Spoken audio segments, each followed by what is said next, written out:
continued in Nebraska. Everyone's favorite Nebraskan, Sports Forces Irvin Doman, has the action.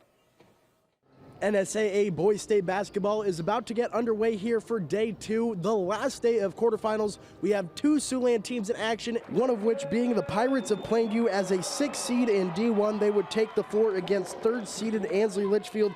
Plainview getting the offense rolling early with the pass from Jackson King to Cohen Lingenfelter, who uses the backdoor cut to free himself up for the lay-in. Spartans using some ball movement of their own to answer as Luke Bailey frees up on the cut, and he pulls up from mid-range to give Ansley Litchfield 2 more points. Pirates corral the rebound and push the pace as Cohen Lingenfelter gets the ball to Carter Lingenfelter, who finishes at the rack, and it's a back-and-forth battle to see who will advance to the semifinals. This time Wyatt Schroff drives baseline, kicks it to the top of the key where Cohen pulls up from beyond the arc and knocks down the shot. Plainview hangs on with a 47-43 win. They will play Johnson Brock in the semifinal round on Friday. Oh, we know Johnson Brock's gonna be tough.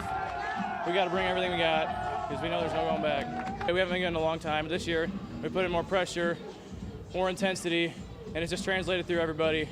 The other Siouxland team in action today was the Guardian Angel Central Catholic Blue Jays taking on top-seeded North Platte St. Pat's in another D1 quarterfinal. They got off to a stellar start as Bryce Bailey corrals the loose ball for the steal. He chucks it up ahead to Connor Kralik, who takes it to the paint and slams it home for the first points of the game.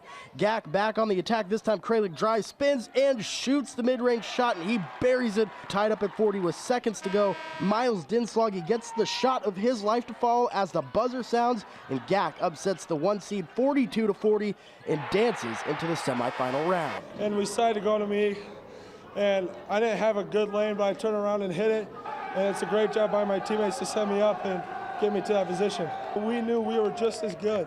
We play a tough schedule, and we knew we could beat them. We prepared all week for it, and just like 2017, we did it again. Gack will play Ainsworth Friday morning in the semifinal round. Also playing on Friday will be Norfolk Catholic and Wynot. In Lincoln, Nebraska, Irvin Doman, KTIV Sports Force.